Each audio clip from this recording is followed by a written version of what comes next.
Al Derecho y al Revés, un programa de radio que aborda diferentes temas con una perspectiva amplia y siempre fomentando el debate respetuoso de posturas diversas.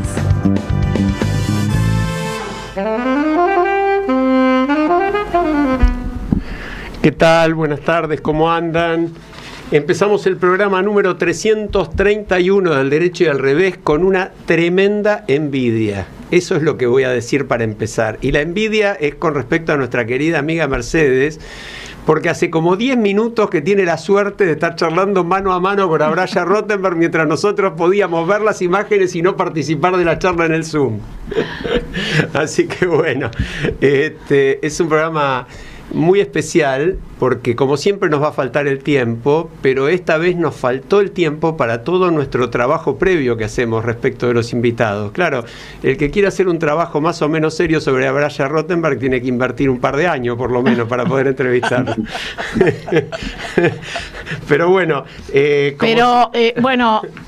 antes de saludar a nuestro queridísimo invitado, ahora el resto del programa, Mercedes, te callás, hablas poquito. Callo la boca. Cito la boca. Y yo juro que voy a hablar poco, preguntar menos, porque quiero escucharte, Abraya, porque siempre me ha conmovido tu actitud, tu fortaleza y todo lo tuyo.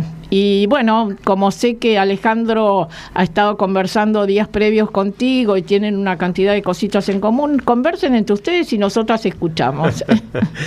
No, yo lo quiero presentar a Abraya en primer lugar, pero por supuesto, como siempre... Por favor, me parece que están exagerando tanto, que me van a dar pie para el desencanto de todos los que nos escuchan. En primer lugar, estamos totalmente seguros de que no, y en segundo lugar, estamos vendiendo. Abraya, dejanos vender tranquilos. Ya que vamos a hacer chistes. Cuando vean la mercadería van a tener problemas. Quería mencionar simplemente que tenemos como siempre a Leo Justi operando, a Fede Politi produciendo. Abraya Rottenberg, de él estábamos hablando, economista, contador público, empresario, escritor, periodista, cofundador de Primera Plana, fundador del periódico Nuevación, de La Opinión, en fin, la carrera literaria que ahora le voy a preguntar a qué edad comenzó, un dato interesante.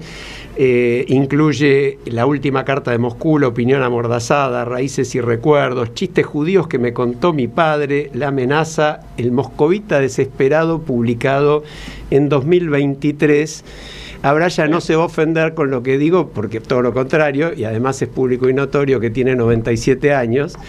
Y ella... Más. Bueno, todavía... 27 años, 8 meses, 14 horas y 22 segundos. Tengo un nieto de 10 años, Abraya, pero hace ese tipo de cálculos y nos deja a todos asombrados, callados, y le decimos, ¿cómo hiciste para hacer ese cálculo tan rápido? No sé. Yo sí sé. Todos los días cuento cuántas horas más tengo. Ya no miro los calendarios, miro el reloj. Qué bueno, pero lo impresionante es que mirás el reloj, pero todo el tiempo estás mirando para adelante, ¿no? Eso es algo que leyendo sobre vos uno lo encuentra rápidamente. Por eso te quería hacer esta preguntita. Si no mira para adelante, puede caminar y tropezar y caerse. Está bien, mirá para adelante. Pero lo que yo quiero decir que ese mirar para adelante en Abraya, es, de acuerdo a cosas que hemos leído últimamente, sus miradas para adelante tienen por lo menos una visión de 15 años de perspectiva, o más, claro. 15 años de perspectiva o más, ¿no? Maravilloso. Yo quería preguntarte, ¿es cierto que empezaste a publicar literatura, porque seguro que escribiste toda la vida, pero a publicar literatura a los 75? Bueno, les voy a contar. Dale. Una novedad les voy a dar. Cuando yo, bueno, no es para autobiografía, pero es necesario que les cuente esto. Cuando yo llegué a la Argentina casi a los 8 años, y tenía 2 idiomas, hablaba, el ruso y el ucraniano, porque nací en Ucrania, pero viví algunos años en Moscú. Estos eran mis 2 idiomas maternos. Al llegar a Argentina me encontré que no eran muy útiles y tuve que aprender el castellano, pero luego descubrí que era judío, que es un episodio muy doloroso por la forma, no por el descubrimiento. El descubrimiento me enriqueció humanamente y culturalmente, pero la forma fue una violencia del barrio, me gritaban asesino de Cristo, yo no entendía nada. Pero cuento todo eso porque aprendí 2 idiomas que son maternos, que es el castellano y el yiddish. El hebreo, bueno, después las otras cositas que uno más o menos aprendió en la vida, que habla mal inglés, francés, etc. No importa. En el año, cuando yo tenía 22 o 23 años, el director del diario judío en yiddish que se publicaba en Argentina, se llamaba Die Jiddische Zeitung, hizo un concurso, murió, y se hizo en Nueva York, en el lugar donde en uno de los diarios tiene más de 100 años, Forbes, un concurso literario. Me presenté y gané el primer premio en yiddish. Todo el mundo veía en mí a un Bashevis Singer. Nunca más escribí en yiddish. Pero mi primera obra de verdad fue en yiddish. Qué bárbaro. ¿Podés resumir el argumento de qué trataba? No es un argumento, era un análisis. Yo había vivido en Israel 1 año y algo, había estudiado ahí en la universidad y había vivido el Israel del año 50 y 51, que era un Israel lleno de sueños, de solidaridad extraordinaria, de inmigrantes que venían de supervivientes de la guerra y que no hablaban una palabra, no contaban de lo que les había sucedido. Pues,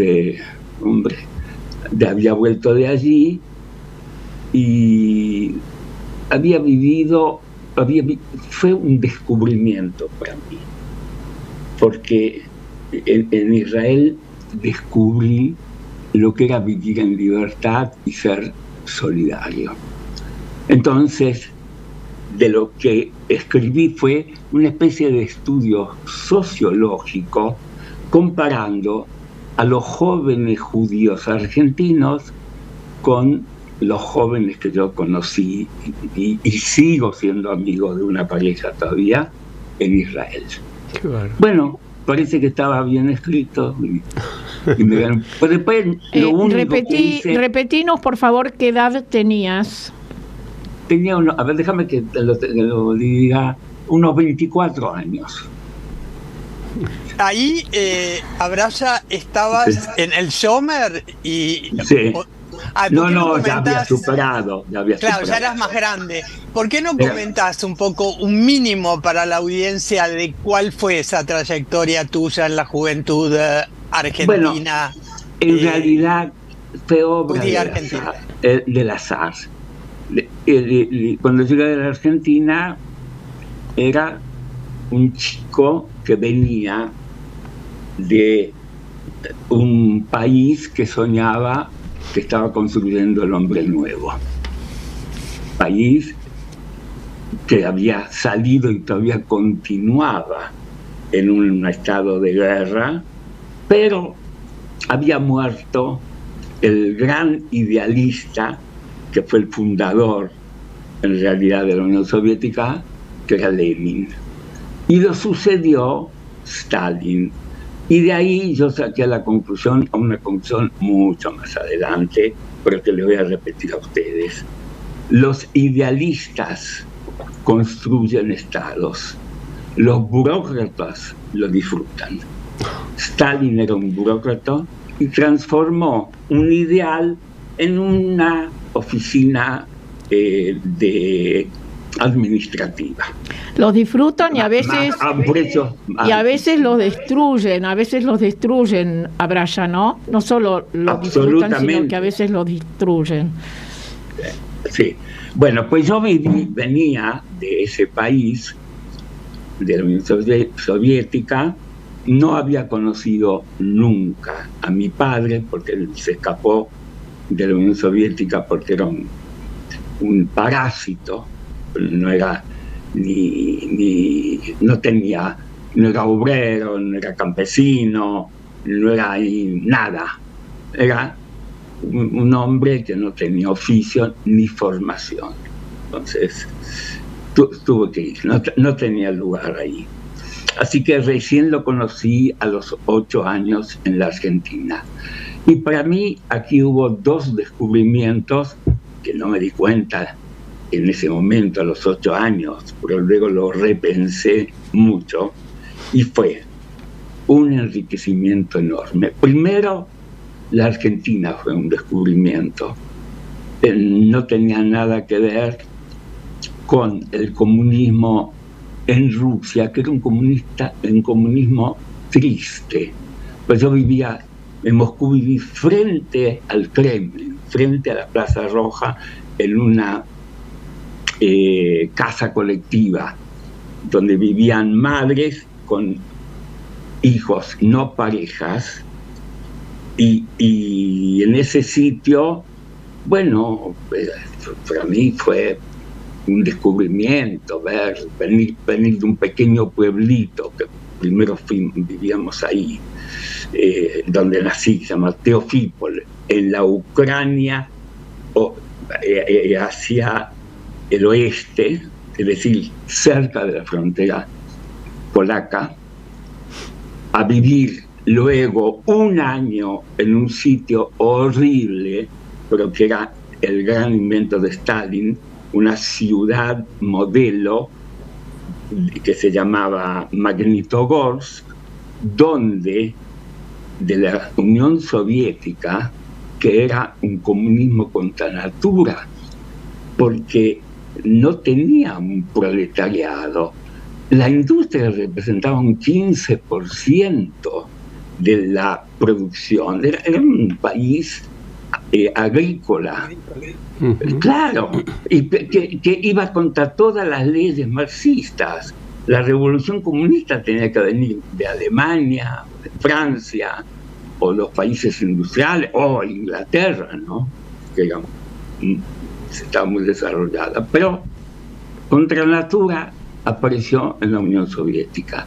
Entonces Stalin quería hacer en 20 años, 4 planes quinquenales, lo que la revolución industrial produjo hasta ese momento en 200 años.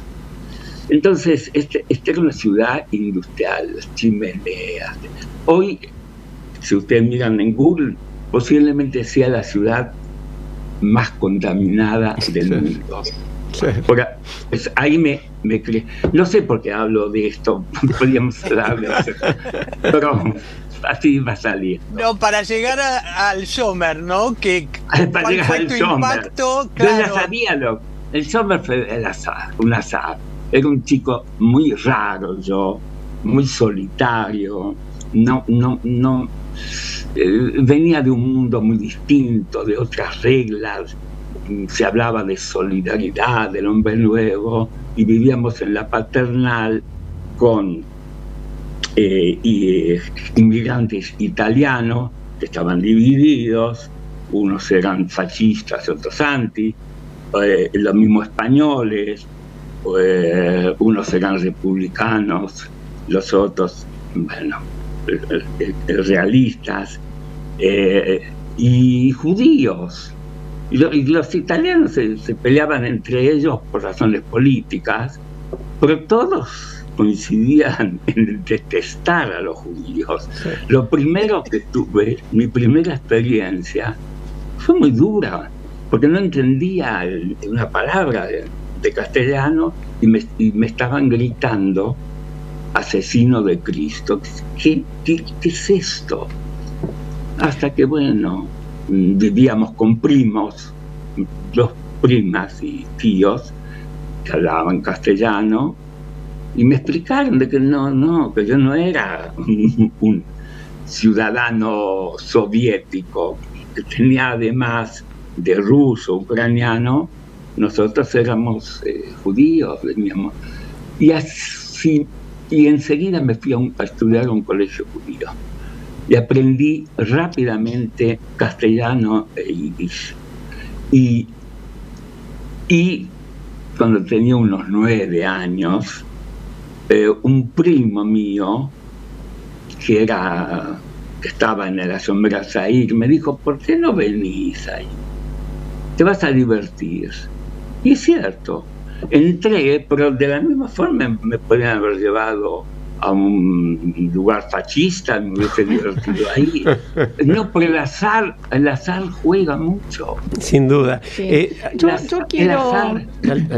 quiero saltar algunos años, no muchos, porque supongo que eras muy joven cuando te encontraste con quien fue tu maravillosa compañera durante tantos años, Dina Roth, que además cuando escribiste el libro Cuentos Judíos que me contó mi padre, le dedicás a ella diciendo a Dina, mi compañera de risas. Contanos un poco de Dina, de esas risas y de esa parte tan fantástica de tu vida compartida con esa mujer maravillosa.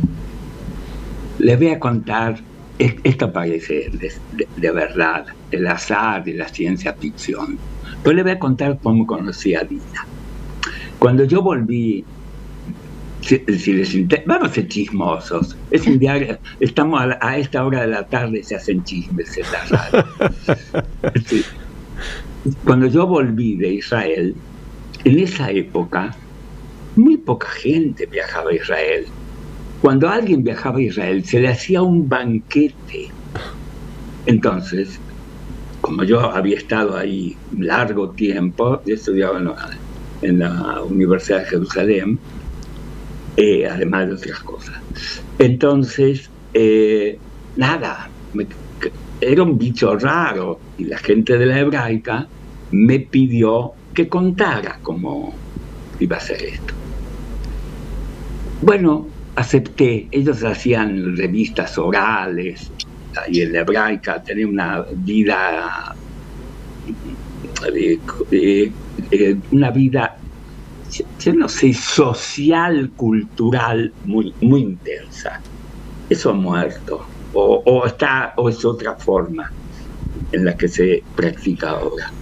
Bueno, fui, hablé, conté, con mucho humor, y cuando salgo, se me acerca una muchacha y me dice, bueno, lo felicito, etc. Ahí a esa edad, 20 y tantos años, no nos tuteábamos, ahora nos tratamos de usted, sí. Y bueno, si yo conocía una familia Paz en Jerusalén, le digo, no solamente que la conozco, la primera noche que pasé en Jerusalén la pasé en la casa de ellos. Bueno, eso es otra historia. Tuve que hospedarme ahí, pues no tenía dónde ir. Donde yo tenía que ir se habían olvidado de que iba a venir. Pequeño olvido, ¿no? Entonces, claro, me bajé, entonces mucha gente me rodeó y no me permitió hablar mucho con esta chica, pero nos dimos la mano formalmente. Esa noche, miren lo que les voy a contar. Teníamos una reunión en la casa de Jacobo Timerman, donde venían, ahí nos reuníamos, intelectuales, pseudointelectuales, políticos, etc. Y llegué y me dice, bueno, ¿qué tal te fue? Todo era tomarse en broma a lo que hacíamos, lo que no era nada trascendente, ir a hablar, etc. Yo dije, bueno, eso estuvo bien, pero hoy conocí a la mujer con la cual me voy a casar. Wow. Y mira, y todavía que fue así, Abraya, todavía no la habías escuchado cantar. No, ni sabía quién era. Bueno, cuando empezó a cantarte, ya ahí te mató. No, fue muy distinta la cosa, fue muy distinta. Le pregunté a la persona que me invitó, no sé si ustedes se acuerdan, Jacobo Kovadlov, el tío de Santiago, sí, que era un personaje ahí en la hebraica, y que fue el que me llamó. Le pregunté, ¿quién es esta chica? Y el desgraciado me dijo, es mi novia. ¡Oh!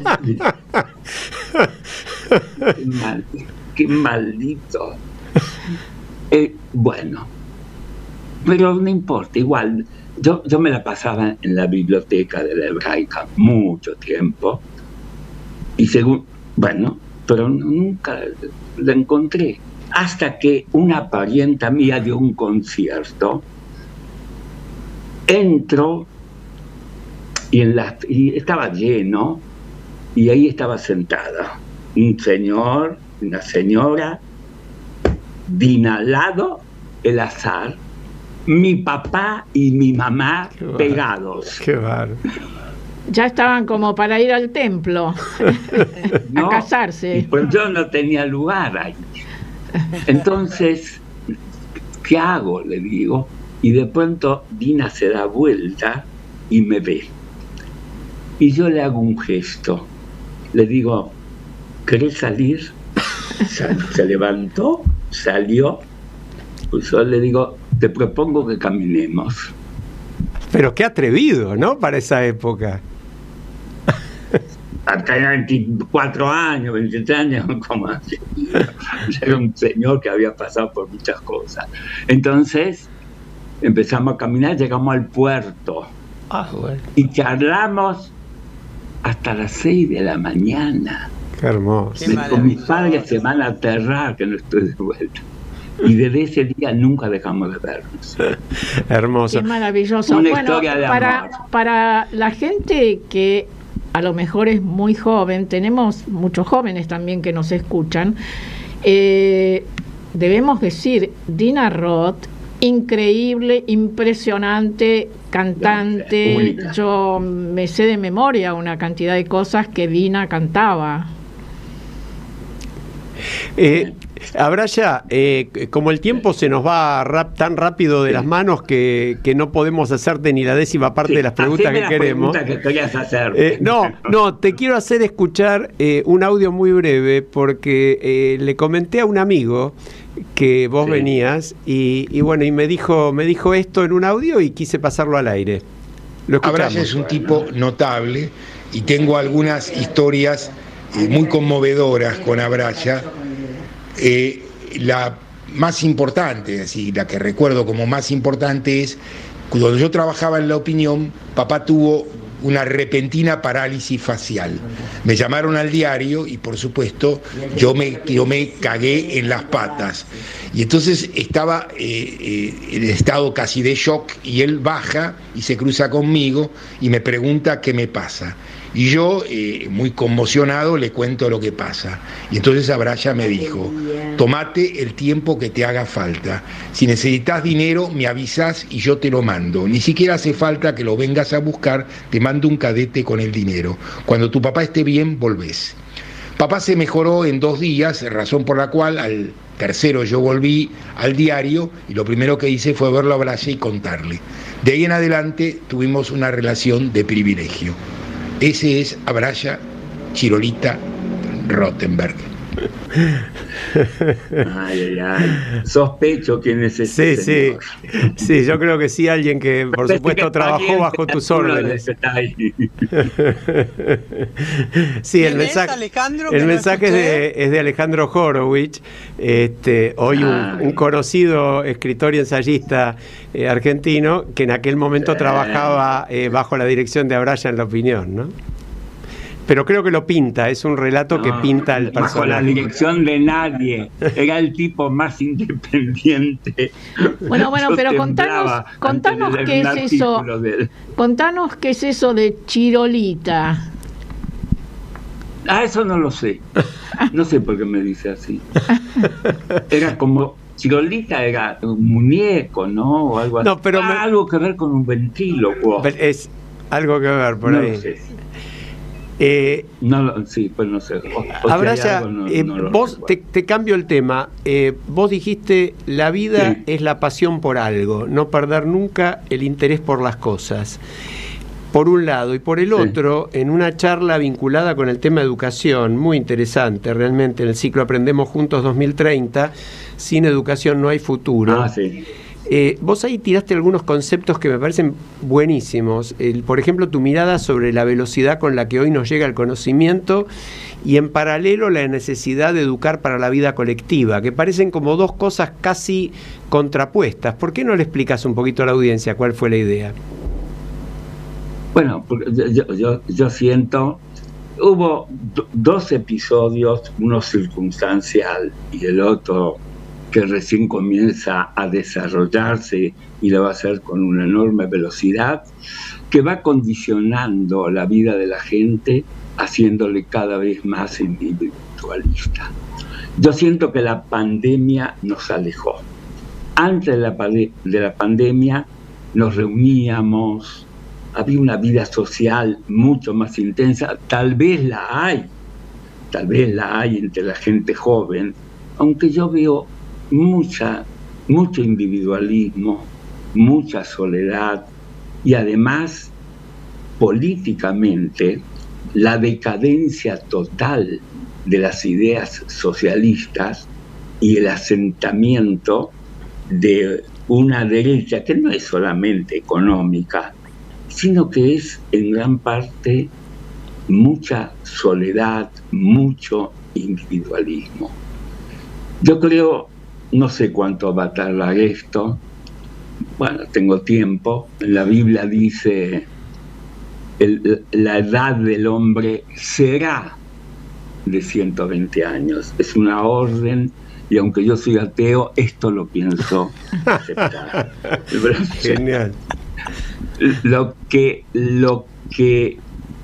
puedo decir es que miro con angustia y con terror el avance de la tecnología que conducirá seguramente a la sustitución de muchos de los placeres que hoy tenemos y al mismo tiempo nos va a desvincular, porque pienso con una de las fantasías más locas de que a lo mejor va a ser mucho más agradable tener un robot con el cual conversar que puede llegar a un nivel de conocimientos e inteligencia que ninguno de mis amigos puede tener, que con otro ser humano. Mira, justamente la semana pasada comentábamos un artículo de Luca que menciona, o su título es Una mirada borgiana, y se refiere justamente a la inteligencia artificial y hace un símil con el cuento de Borges, Funes el Memorioso, y lo que dice justamente es que la inteligencia artificial puede saber absolutamente todo, como Funes, el Memorioso, pero no puede pensar. Ese robot que vos imaginás que va a estar conversando con nosotros dentro de un tiempo, yo te pregunto, ¿te parece que pensará? Sí, ya hay experiencia de que puede combinar ideas, reflexiones. Más aún, le podés dictar un texto y le decís, me gustaría que me lo escribas como Borges, y él te lo hace. Es cierto. Entonces, ojo, nos vienen, qué suerte que tienen los que lo van a ver, ¿no? Porque debe ser un mundo sorprendente, aunque me gustaría no participar en él. La verdad es que no. Me gustan los seres humanos como son, y aunque no sean tan inteligentes como un avatar, creo que así se los llama. Coincidimos. Mercedes, como siempre, estamos pasados de tiempo, y cuando estamos pasados de tiempo, Mercedes tiene la última pregunta. No entendemos por qué, no está escrito en ningún lado, pero un poco es así. Sí, bueno, pero en realidad en el libro que le comentaba a Braya al inicio, Historia Confidencial, que recomiendo a la audiencia, si lo leyeron, que lo relean. Está agotado. Ah, bueno, hay que pedir que, porque realmente es ¿cómo puedo decir? Un camino por la historia argentina reciente, impresionante por su profundidad y su lucidez. Pero allí, en la página 265 de mi edición, dice: convivir en libertad constituye un esfuerzo personal. La necesidad propia y el respeto por el prójimo fluctúan en fronteras imprecisas. Y allí haces un análisis sobre el orden y la libertad y cómo se da ese equilibrio. ¿Te acordás de en qué medida ahora, en este momento, vos reflexionaste sobre eso? ¿O cuál es tu reflexión en este momento sobre este diálogo entre la libertad y el orden y lo comunitario? Bueno, no me acuerdo de eso, pero tengo las ideas muy claras sobre esto. No puede haber libertad sin orden.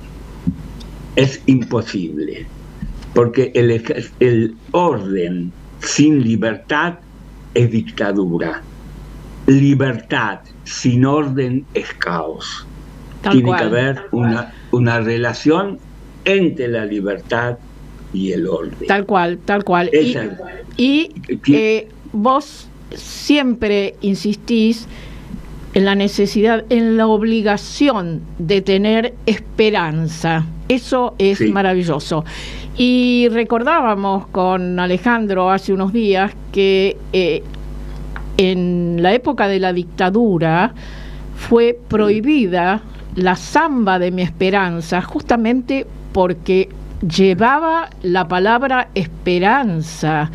Y Cafrune, un gran cantante rebelde, cada vez que podía, en plena dictadura, cantaba samba de mi esperanza. Y vos hablás de la esperanza con una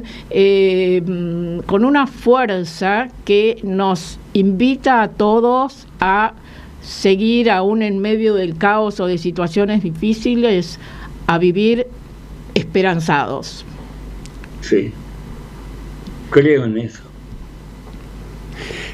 Abraya, te agradecemos enormemente tu participación en el programa. La verdad es que queremos continuar con esta charla, si te parece bien, en algunas semanas volvemos a contactar. Mañana. Y bueno, y decirle con qué lo despedimos. Y justamente te vamos a despedir, vamos a la pausa con esa versión de Cafrune a la que se refería Marta, ¿no? Vos realmente sos eso. Vamos con Samba de mi esperanza. Pues yo les agradezco mucho la invitación. Fue un poco caótico, hablamos de todo, pero bueno. Valió la pena. Nos quedamos con ganas de hablar hasta que nos cuentes uno de los chistes que no te contaba tu papá, pero que sí creaste vos para el libro, y tantas otras cosas, pero la seguimos Gracias, Abraya. Un gusto de verlos de Marta, hace tantos años que no nos vemos. Es verdad. Sí. Bueno, y Alejandro, te conocí ahora y estoy muy encantado. Y Mercedes, en hebreo se dice Aharón Javi. El último es el más querido de todos. Gracias, Abraya. Un abrazo grande. Nos vamos a la pausa, ya volvemos. Al derecho y al revés. Apuntamos a ser caja de resonancia de la sociedad civil y a estimular la participación ciudadana en la vida pública, difundiendo las iniciativas que la canalizan.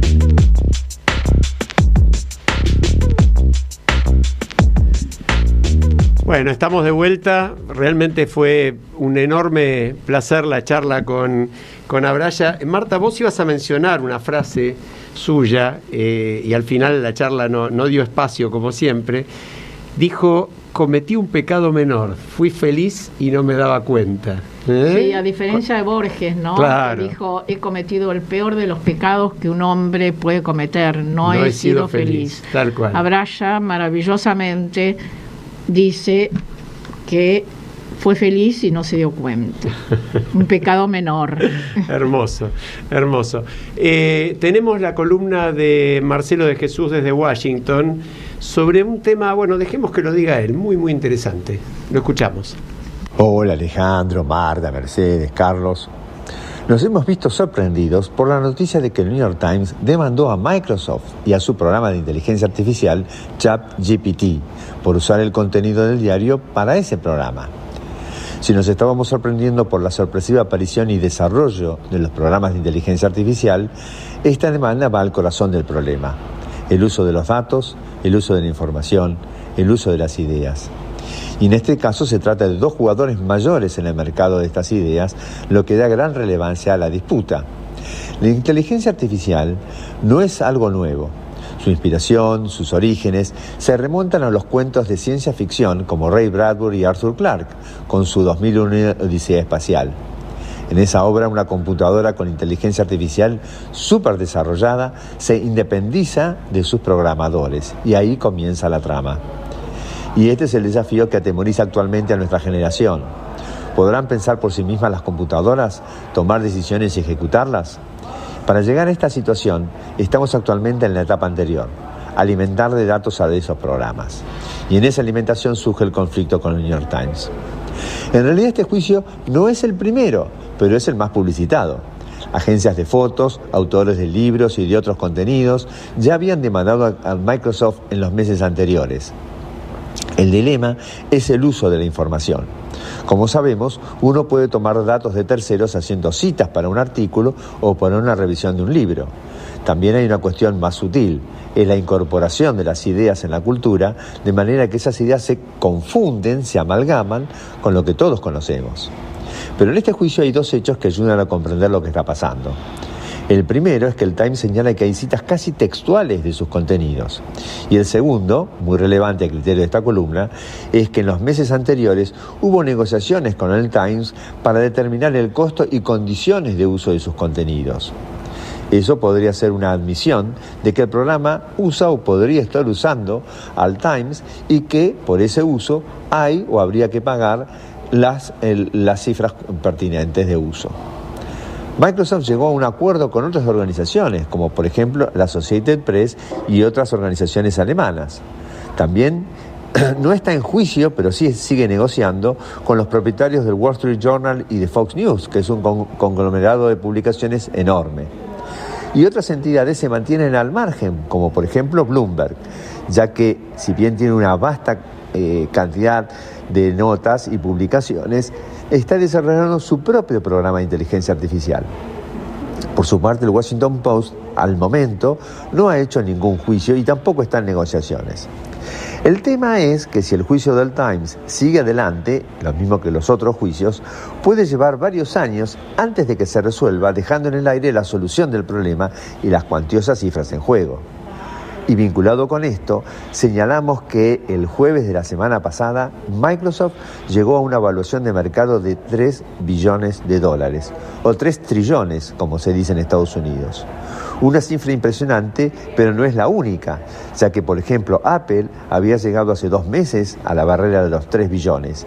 Y hay otras que también se acercan, como Facebook, Amazon y Google. Cualquiera de estas empresas es más grande que el Producto Bruto de Argentina. Y con estas noticias los dejo hasta la semana que viene. Gracias, Marcelo. Interesantísimo. Tenemos que volver sobre este tema que ya hemos abordado desde otros ángulos. A mí me resulta muy, muy sugestivo el uso que hacen, abuso, como se lo quiera llamar, de la información recopilada por otros, quienes manejan el tema de inteligencia artificial, que son compañías, como decía Marcelo, billonarias en dólares en términos nuestros, sí, ¿no? Sí, es decir, los yanquis dicen trillones, bueno, son billones de dólares que valen esas compañías y que hacen buena parte de su utilidad usando contenidos por los cuales no pagan, ¿no? Es otra faceta del asunto. Sí, en parte también hablábamos de esto con nuestro invitado de hoy, ¿no? Con Abraya Rottenberg. Pero yo quiero citar una nota de El País de hace unos días, refiriéndose a Antonio Garmoneda, que es un poeta de 92 años, que dice: en tiempos de confusión, acudir a los poetas en horas de incertidumbre, acostarse sobre buenos versos. Yo que entiendo poco y nada de todo esto de inteligencia artificial, etcétera, me aferro a estas frases de yo hoy me voy a acostar sobre buenos versos. Mercedes. Bueno, yo soy una fan absoluta de la inteligencia artificial y de hecho hace mucho estoy explorando el diseño de robots con una base humanística que propusieron los japoneses hace muchos años. O sea, hay todo un avance de diseños de futuro, de perspectiva, que vienen explorando. No sé si se acuerdan Terminator, ¿no? Donde los robots corrían las calles y disparaban a la gente, o Matrix. O sea, venimos en esta cultura de la inteligencia artificial y del diseño de futuros. Así que yo no le tengo temor. Creo que la humanidad se ha enfrentado permanentemente con sus propios descubrimientos, hallazgos, inventos, y hemos logrado hasta ahora sobrevivir, y creo, como planteó Abraya Rottenberg, y decimos permanentemente, y la pionera en eso es Marta, tenemos que apostar a la esperanza responsable. Algo así. A ver, ¿no? Yo concuerdo, pero también en paralelo digo, todas las iniciativas, todas las creaciones de la humanidad pueden tener su derecho y su revés. Los riesgos de la inteligencia artificial están marcados desde por Yuval Harari. Los más destacados científicos que conocen el tema desde adentro han alertado sobre esto. El surcoreano Han también, y el problema de la acumulación de poder y de herramientas de semejante capacidad de incidencia. Por supuesto que la robótica es algo extraordinario. Nosotros hemos tenido en el programa algún científico, me acuerdo en particular Leonardo Cohen, nos habló tiempo atrás de estos chips que consiguen mover brazos para personas que no tienen tal cual. La posibilidad ya de moverlos. Bueno, la tecnología y la ciencia no tienen límite en ese sentido, pero la capacidad del poder de usar eso en perjuicio de otros o para beneficio propio también es muy grande, y hay que acotarla, ¿no? Sin duda, sin duda. Hablando de cosas mucho más terribles, hay un aniversario de esta semana pasada muy significativo. Se cumplieron 78 años de la liberación de Auschwitz, el campo de concentración, quizás el mayor símbolo del Holocausto y del horror del nazismo, ¿no? Yo no quiero vincular el tema con el conflicto de Medio Oriente, pero inevitablemente también las últimas etapas de este conflicto, sobre todo a partir de los siniestros ataques terroristas de Hamas y de las réplicas digamos de Israel avanzando sobre Gaza, han generado en cierta medida una ola de antisemitismo a nivel global muy significativa, que nos remite un poquito a los tiempos del Holocausto, ¿no? Sí, por supuesto, que siempre están presentes, ¿no? Y hay hechos como estos que, como vos decís, remiten a ese horror. Y es fácil olvidar, es fácil olvidar. Por eso es tan significativa respecto de eso, como respecto de la Argentina, en tantas otras cosas, cuando hablamos de memoria, ¿no? Ahora, en paralelo también, derecho y revés, esta semana hay una decisión de la Corte Penal Internacional, del Tribunal de la Haya, Naciones Unidas, que le pide a Israel que tome todas las medidas que hacen falta para evitar justamente la extensión de daños, de los llamados famosos daños colaterales. Todos los países en guerra hablan de daños colaterales. Los daños colaterales son las vidas de los otros, ¿no? Claro. Y concretamente el Tribunal de la Haya le advierte a Israel que tiene que tomar todas las medidas para que no se produzcan, como se están produciendo, más miles y miles de muertes de civiles, ¿no? Sí, y yo recuerdo acá a André Malraux, que escribió que una vida no vale nada, pero nada vale una vida. Así que, bueno, hay que tener en cuenta eso cuando dejamos pasar el tiempo, pasa el tiempo y ese tiempo se va llevando de manera horrible, vidas que pierden su futuro, Sí, pierden todos. todo. Yo quería decir porque imagino que leyeron el texto que envió Diana Wang, sí conectando las dos ideas, Alejandro, y sin temor a conectarlas, más bien enfatizando que hay una conexión. Y ella plantea que si no frenamos el avance destructivo y arrasador del terrorismo, la tierra nutricia del humanismo se volverá un desierto seco y estéril.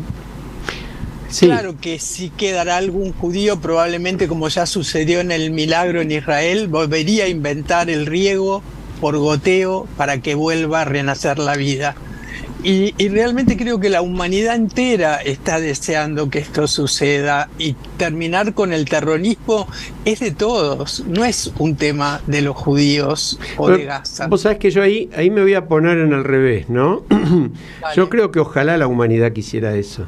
Yo creo que no es tan fácil. Yo creo que el terrorismo y en general la guerra, la violencia, las masacres son parte de la historia desde que los sapiens aniquilaron a los neandertales, ¿no? No, lamentablemente creo que hay que convivir con eso, y además me parece que, y en ese sentido Diana, a quien admiro profundamente, a mi entender en ese texto desliza un cierto riesgo, que es el de hablar del Holocausto y hablar del atentado terrorista. Yo no creo que sean cosas que se puedan asimilar. Tendríamos que invitarla nuevamente, ¿no? Estaría bueno, yo les quiero pedir disculpas a todos, pero me voy a retirar haciendo una recomendación. En este caso no es de un libro, sino de una obra teatral, la de Marilú Marini, que aclaro, todavía no he visto, la recomiendo y todavía no la he visto, pero gente que me merece mucha confianza dice que es maravillosa esa obra teatral, y ahora justamente a las 19, y yo voy para allá, va a estar ella, Marilú Marini, 84 años, conversando con el director de la obra, Alejandro Tantanian, un libro de una novela de María Negroni, que se llama El corazón del daño. Dicen que es comicidad y drama, es una pieza del absurdo y esencialmente trata de la relación madre e hija. ¿Y dónde se representa, Marta? En el Picadero, en el Teatro del Picadero, hasta los primeros días de febrero. Yo voy a intentar ir, no sé si hay entradas todavía, creo que sí, pero por lo menos ahora voy a escucharla al Malva, que allí va a estar, donde, conversarán ella y el director sobre la obra, pero además parece que va a actuar algunos fragmentos de dicha obra. Bueno, no sé, Mercedes, ¿vos qué pensás? ¿Le damos autorización para que se retire intempestivamente del programa? Con el compromiso de en el próximo programa contarnos cómo fue. Tal cual. Les cuento bueno, en el próximo. La despedimos a Marta. Gracias por el permiso. Y seguimos nosotros, Mercedes, ¿qué te parece? Yo te quería hacer Antes quería yo hacerte un comentario, porque para mí sí hay una conexión entre las dos cuestiones que no podemos obviar, Alejandro, y es que el antisemitismo floreció.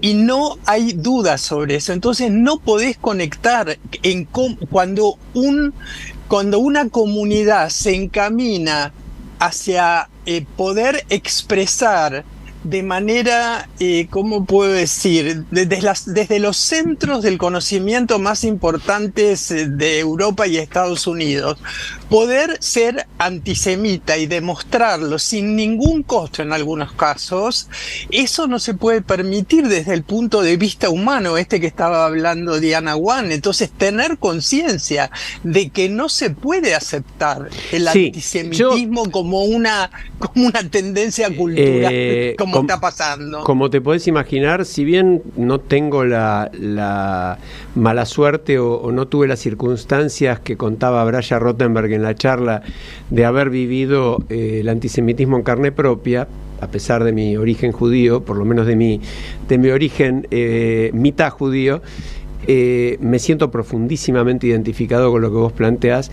Lo extiendo al concepto de discriminación de cualquier tipo, en primer lugar racial, y quizás antes que la racial diría hoy, en esta actualidad, en primer lugar, la mayor discriminación que se sufre hoy en la humanidad es la discriminación por sexo, ¿no? Es decir, yo creo que la mitad de la humanidad está discriminada en buena medida, me refiero a las mujeres, y creo que ese es un punto de partida muy importante. De manera que... La segunda es el racismo y la tercera el edadismo, para que los que nos escuchan lo tengan presente, porque por ejemplo, es así, esas son las estadísticas. Tal cual. Lo que me parece es que quienes tenemos en claro eso también tenemos que tener mucha responsabilidad. Y estamos hablando del Holocausto, estamos hablando de 6 millones de judíos asesinados en los campos de concentración, 20 millones asesinados por los nazis. Podríamos hablar de las decenas de millones asesinadas por el estalinismo, por ejemplo, también. Hay algunos episodios en la historia china muy espantosos, también de asesinatos masivos en algún momento. Y hay muchísimos países. El problema es cuánto nos interesa en función de la mayor o menor conexión que tenemos. Por ejemplo, en la guerra de Siria hay millones de muertos. Yo diría, si le preguntamos por la calle a la gente si lo sabe, y posiblemente no lo sepa. En Sudán hay una catástrofe humanitaria que lleva 20 años. Ni siquiera Naciones Unidas fue capaz de intervenir. Entonces, ataques terroristas hubo muchos en muchísimos lados. ¿Fue espantoso el de Hamas? Sí, de lo más horrible, además por la exhibición del horror, la exhibición de las violaciones. Una cosa absolutamente inhumana, si pudiéramos decir que es inhumana. Repudiable desde todo punto de vista, espantosa, no puede repetirse, todo eso es cierto. Como vos bien decís, despertó el antisemitismo. Ahora, meter en el mismo renglón eso y Auschwitz, a mí no me convence. Me parece peligroso para la memoria del horror del Holocausto.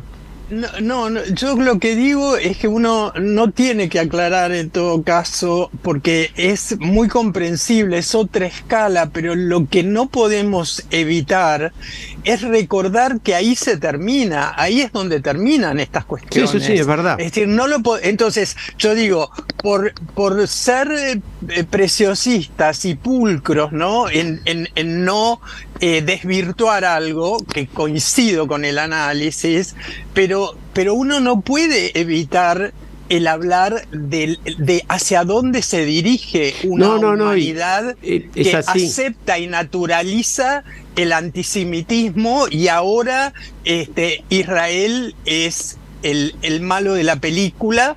Y yo ahí es donde creo que tenemos que poner el foco también, porque hay una realidad que a ningún Estado se le pregunta por qué llegó a tener el territorio que tiene. Da para otra conversación. Sí, yo estoy totalmente de acuerdo con vos. Creo que hay que ponerlo en un contexto donde hay muchísimos otros horrores de similar gravedad a los cuales no se les da tanta trascendencia, ¿no? Me parece que el racismo es una cuestión que trasciende mucho, pero es cierto que en la historia, a lo largo de la historia, de muchos cientos y miles de años también de historia, el antisemitismo es una expresión como suprema de lo que es el racismo, ¿no? Porque es estigmatizar a un pueblo. Y a ver, de alguna manera, los que hablan de esto, muchos están negando el Holocausto, por ejemplo. Bueno, eso es una cosa que prácticamente es delirante, es una cosa absolutamente inaceptable, ¿no? Yo quería hacer un comentario más, pero bueno, ya no nos alcanza mucho el tiempo. Te leo algo muy rápido. Un país no funciona a todo o nada. Un país funciona dialogando, no funciona por capricho. Un país funciona en la sapiencia, en el diálogo, en el consenso. Y eso hace que los países sean grandes. Los países más grandes son los que tienen políticas a largo plazo, cambian los presidentes, pero la política estratégica internacional no cambia. Tampoco la política comercial. No da para el capricho. Uno cuando gobierna tiene que tener la sapiencia y la templanza necesaria de escuchar. ¿Te gustó? Me encantó. ¿De quién es? Es el gobernador de Córdoba, fíjate vos qué interesante. Esto lo dijo Martín Yarlora en declaraciones. Hoy lo ratificó en el programa con Tenenbaum en Radio Con Voz a la mañana, pero esto lo había dicho ayer exactamente textual en otro medio. Me parece que está bueno ese llamado a la cordura, ¿no? En medio de un contexto tan difícil como el actual de la Argentina. No solo eso, sino que no sé si vos seguro y Marta también, pero no sé si en la audiencia, imagino que sí, han ido siguiendo las distintas intervenciones y exposiciones en el Congreso. Y yo realmente me quedé gratamente sorprendida por el poder de reflexión de muchos de nuestros representantes, independientemente del arco político que están representando. Me sentí como diciendo, bueno, vale la pena, esto vale la pena, y que la ciudadanía vea cómo se van analizando las leyes y cómo se van corrigiendo y cómo se fue escuchando a la sociedad civil, a los expertos. Nada, me sigue pareciendo, ¿no? Un ejercicio de ciudadanía fascinante. Ojalá, porque es un tema que vamos a retomar ya en el programa próximo. Yo veo desde el revés una gran improvisación, una gran dificultad para lograr consensos y riesgos serios. Pero bueno, lo seguiremos charlando la semana que viene. Estamos muy derecho y revés hoy, nos estamos yendo. Y como siempre nos vamos con nuestro querido Nano Serrat. Hasta la semana que viene. Un abrazo para todos.